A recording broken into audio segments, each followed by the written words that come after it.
Between 1911 and 1914, the Royal Aircraft Factory used the F.E.2 designation for three quite different aircraft that shared only a common Farman pusher biplane layout.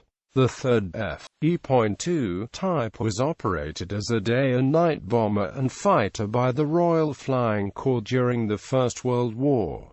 Along with the single-seat H.2 pusher biplane and the Nieuport 11, the F.E.2 was instrumental in ending the Fokker Scourge that had seen the German air service establish a measure of air superiority on the Western Front, for the late summer of 1915 to the following spring. Design and development. The Farman Experimental 2 designation refers to three quite distinct designs, all pushes based on the general layout employed by the French aircraft designers, the Farman brothers, but otherwise completely different aircraft. This reuse of the F.E.2 designation has caused much confusion. F.E.2 to the first F.E.2 was designed by Geoffrey de Havilland at the Royal Aircraft Factory in 1911. Although it was claimed to be a rebuild of the F.E.1, a pusher biplane designed and built by de Havilland before he joined the factory's staff, it was in fact an entirely new aircraft, with construction completed before the F.E.1 was wrecked in a crash in August 1911. The new aircraft resembled the final form of the F.E.1, with no front elevator, but seated a crew of two in a wooden canvas nacelle, and was powered by a 50-horsepower Gnome rotary engine. It made its maiden flight on 18 August 1911, flown by de Havilland. It was fitted with floats in April 1912, first flying in this form on 12 April 1912, but was underpowered and its engine was therefore replaced by a 70-horsepower Gnome. This allowed it to take off carrying a passenger while fitted with floats. Later in the year, the F.E.2, refitted with a land plane undercarriage, was modified to carry a Maxim machine gun on a flexible mount in the nose. F.E.2 to the second F.E.2 was officially a rebuild of the first F.E.2, and may indeed have included some components from the earlier aircraft. It was, however, a totally new and much more modern design, larger and heavier than the 1911 aircraft, with the wingspan increased from 33 feet to 42 feet and a new, more streamlined nacelle. Loaded weight rose from 1,200 pounds to 1,865 pounds. The new F.E.2 used the outer wings of the BE-2 with wing warping instead of ailerons for lateral control, and was powered by a 70-horsepower Renault engine. It was destroyed when it spun into the ground from 500 feet on 23 February 1914, probably because of insufficient fin area. The pilot, R. Kemp, survived the crash, but his passenger was killed. F.E.2 work started on another totally new design in mid-1914, the F.E.2, specifically intended as a fighter or machine gun carrier in the same class as the Vickers F.B. 5 gunbus. Apart from the Farman layout, it bore no direct relationship with either of the two earlier designs. It was a two-seater with the observer in the nose of the nacelle and the pilot sitting above and behind. The observer was armed with a 303 in Lewis machine gun firing forward on a specially designed swiveling mount that gave it a wide field of fire. The first production order for 12 aircraft was placed off the drawing board shortly after the outbreak of the First World War. By this stage, the pusher design was becoming obsolete as far as aerodynamic performance was concerned. However, it was not possible at this period to fire a machine gun through the propeller of a tractor aircraft, and consequently only the pusher configuration offered a clear forward field of fire. The undercarriage of the third F.E.2 was particularly well designed. A small nose wheel prevented nose-overs when landing on soft ground, and the oleo-type shock absorbers were also appreciated by crews landing in rough, makeshift fields. In order to gain a few extra miles an hour, some of the production aircraft were fitted with a normal V-type undercarriage. This was not universally popular, and when a method was devised of removing the nose wheel in the field without disturbing the shock absorbers, this became the most common form of the F.E.2 undercarriage. The V undercarriage remained standard for F.E.2 night bombers. The first production batch consisted of 12 of the initial F.E.2A variant, with a large air brake under the top center section, and a green E6 engine. The first F.E.2A made its maiden flight on the 26th of January 1915, but was found to be underpowered, and was re-engined with a Beardmore 120 horsepower liquid-cooled inline engine, as were the other 11 aircraft. The F.E.2A was quickly followed by the main production model, the F.E.2B, again powered by a Beardmore, initially of 120 horsepower. Later F.E.2Bs received the 160 horsepower model.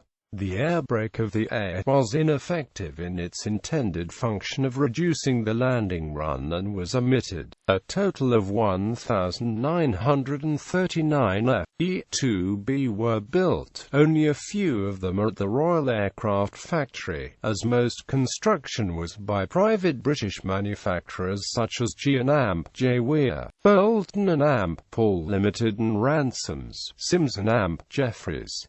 Early in the F.E.2B's career, a second Lewis gun was added in front of the pilot's cockpit, on a high telescopic mounting so that the pilot could fire forward, over his observer's head. In practice, this gun was appropriated by the observers, especially when they discovered that by climbing onto the rim of the cockpit they could fire backwards over the top wing, to some extent, overcoming the notorious deficiency of pusher types in rear defense. Although even this failed to cover a very large blind spot under the tail, the observer's perch was a precarious one, especially when firing the rear gun, and he was liable to be thrown out of his cockpit.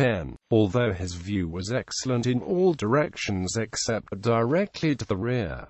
The F.E.2 could also carry an external bomb load, and was routinely fitted with a standard air photography camera. The arrangement was described by Frederick Libby, an American ace who served as an F.E.2B observer in 1916. When you stood up to shoot, all of you from the knees up was exposed to the elements.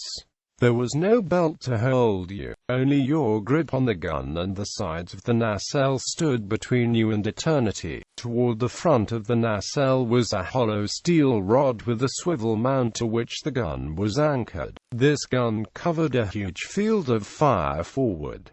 Between the observer and the pilot a second gun was mounted, for firing over the F.E.2B's upper wing to protect the aircraft from rear attack. Adjusting and shooting this gun required that you stand right up out of the nacelle with your feet on the nacelle coaming. You had nothing to worry about except being blown out of the aircraft by the blast of air, tossed out bodily if the pilot made a wrong move. There were no parachutes and no belts.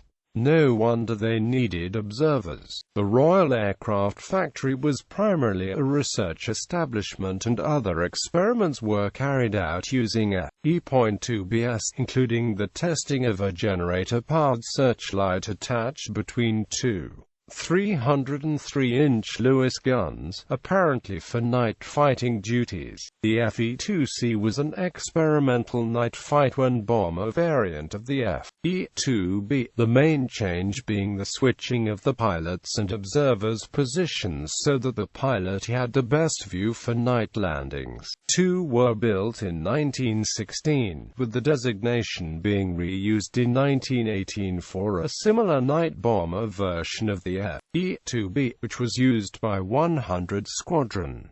In the end, the Observer First layout was retained for the standard aircraft. The final production model was the F.E.2, which was powered by a Rolls-Royce Eagle engine with 250 horsepower. While the more powerful engine made little difference in maximum speed, especially at low altitude, it did improve altitude performance, with an extra 10 miles per hour at 5,000 feet. The Rolls-Royce engine also improved payload, so that in addition to the two observers' guns, an additional 1 or 2 Lewis guns could be mounted to fire forward, operated by the pilot.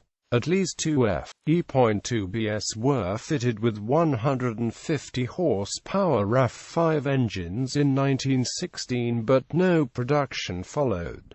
The F.E.2H was an F.E.2 powered by a 230 horsepower Siddeley Puma. The prototype was converted in February 1918 by Ransomes, Sims and Amp Jeffries in the hope of producing a night fighter with superior performance. When tested at Martlesham Heath, it proved to be much slower than expected, reaching 81.5 miles per hour instead of the predicted 100 miles per hour, little better than the F.E.2B. Despite this, 3 more aircraft were converted to F.E.2H standard, these being fitted with a 6-pounder Davis gun mounted to fire downwards for ground attack purposes. While the F.E.2D was replaced by the Bristol fighter, the older F.E.2B proved an unexpected success as a light tactical night bomber, and remained a standard type in this role for the rest of the war. Its climb rate and ceiling were too poor for it to make a satisfactory night fighter. Operational history. The F.E.2A entered service in May 1915 with no 6th Squadron RFC, which used the F.E.2 in conjunction with BE-2S and a single Bristol Scout. The first squadron to be equipped entirely with the F.E.2 was 20 Squadron, deploying to France on the 23rd of January 1916. At this stage it served as a fighter reconnaissance aircraft. Eventually about 2/3 of the F.E.2s were built as fighters and 1/3 as bombers. The F.E.2B and F.E.2D variants remained in day operations well into 1917, while the B continued as a standard night bomber until August 1918. At its peak, the F.E.2B equipped 16 RFC squadrons in France and 6 home defense squadrons in England. On the 18th of June 1916, German flying ace Max Immelmann was killed in combat with F.E.2Bs of No. 25 Squadron RFC. The squadron claimed the kill, but the German version of the encounter is either that Immelmann's Fokker Echo broke up after his synchronizer gear failed and he shot off his own propeller, or that he was hit by friendly fire from German anti-aircraft guns. In any case, by this time the F.E.2B was at least encountering the German monoplane fighters on more or less even terms, and the so-called Fokker Scourge ended. By autumn 1916, the arrival of more modern German fighters such as the Albatros DI and Halberstadt D2 meant that even the F.E.2D was outperformed, and by April 1917, it had been withdrawn from offensive patrols. Despite its obsolescence in 1917, the F.E.2 was still well liked by its crews for its strength and good flight characteristics, and it still occasionally proved a difficult opponent for even the best German aces. Rittmeister Baron von Richthofen was badly wounded in the head during combat with F.E.2D aircraft in June 1917. The Red Baron, like most German pilots of the period, classed the F.E.2 as a Vickers type, confusing it with the earlier Vickers F.B.5. In combat with single-seater fighters, the pilots of F.E.2B and F.E.2D fighters would form what was probably the first use of what later became known as a lubberly circle. In the case of the F.E.2, the intention was that the gunner of each aircraft could cover the blind spot under the tail of his neighbor, and several gunners could fire on any enemy attacking the group. On occasion, formations of F.E.2s fought their way back from far over the lines, while under heavy attack from German fighters. Using this tactic, although outclassed as a day fighter, the F.E.2 proved very suitable for use at night and was used as a night fighter in home defense squadrons on anti-Zeppelin patrols and as a light tactical night bomber. It was first used as a night bomber in November 1916, with the first specialist F.E.2B night bomber squadrons being formed in February 1917. F.E.2Bs were used as night bombers in 8 bomber squadrons until the end of the First World War, with up to 860 being converted to, or built as bombers. Service as a night fighter was less successful, owing to the type's poor climb and ceiling. F.E.2Bs were experimentally fitted with flotation bags for operation over water and were also used to conduct anti-submarine patrols, operating from the Isle of Grain at the mouth of the Thames River. A total of 35 aircraft derived from the F.E.2 were sold to China in 1919 by Vickers as Vickers instructional machines, to be used as advanced trainers, having a redesigned nacelle fitted with dual controls and powered by a Rolls-Royce Eagle 8 engine. Notable appearances in popular fiction. Derek Robinson's novel War Story is about a fictional Hornet squadron flying the F.E.2B, and later the F.E.2D, giving an account of flying the fighter in the months leading up to the Battle of the Somme. Robert Radcliffe's novel Across the Blood-Red Skies is narrated by an F.E.2 pilot, and offers an insight into the skills required to fly the aeroplane. William Stanley's novel One Spring in Picardy is the story of a night bomber F.E.2B squadron in France in the spring of 1918. Captain W. E. John's character Biggle starts his operational career in the fictional 169 Squadron, flying the F.E.2B. Survivors and replicas. The Royal Air Force Museum, London displays an F.E.2B. The wings and tail struts are replicas, but the aircraft's nacelle and engine are original. The nacelle was made in 1918 by Richard Garrett and Amp Sons, who were subcontracted to make the nutshells for Bolton and Amp Paul Limited, who assembled the complete aircraft. However, this nacelle was unfinished and never built into a complete aircraft. It was retained by Garrett's until 1976, when it was passed to the RAF Museum. In 1986, the museum began a restoration project and commissioned the construction of replica wings and tail. A Beardmore engine was bought in New Zealand in 1992. The lengthy restoration was finally completed and the aircraft put on display in 2009. 2 reproductions of the F.E.2B, one to full airworthiness standards and fitted with a genuine Beardmore engine, have been manufactured by the Vintage Aviator Limited of New Zealand. Operators: Australia, Australian Flying Corps, Central Flying School AFC at Point Cook, Victoria, 1 aircraft only. United Kingdom Royal Flying Corps, Royal Air Force. China, United States American Expeditionary Force. Royal Aircraft Factory F.E.2 Aces.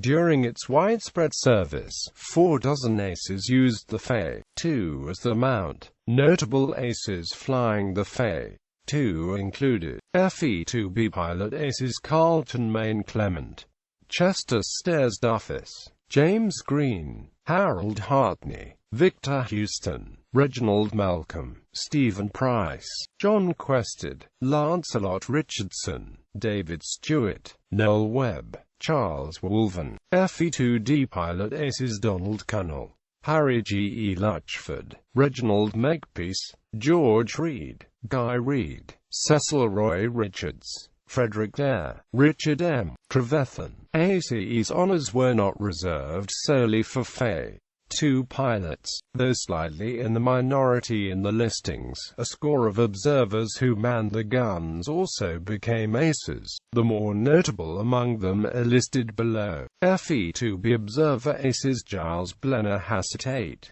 Leslie Court, John Cowell, Leonard Herbert Emsden 8, Frederick Libby, James Robert Smith. F.E.2D observer aces: William Cambray, Francis Cubbon, Campbell Hoy, Lawrence Henry Scott, Thomas Lewis, James Tennant. Specifications. Data from warplanes of the First World War. Fighters. Volume 2. General characteristics. Crew. 2. Length 32 feet 3 in. Wingspan 47 feet 9 in. Height 12 feet 8 in.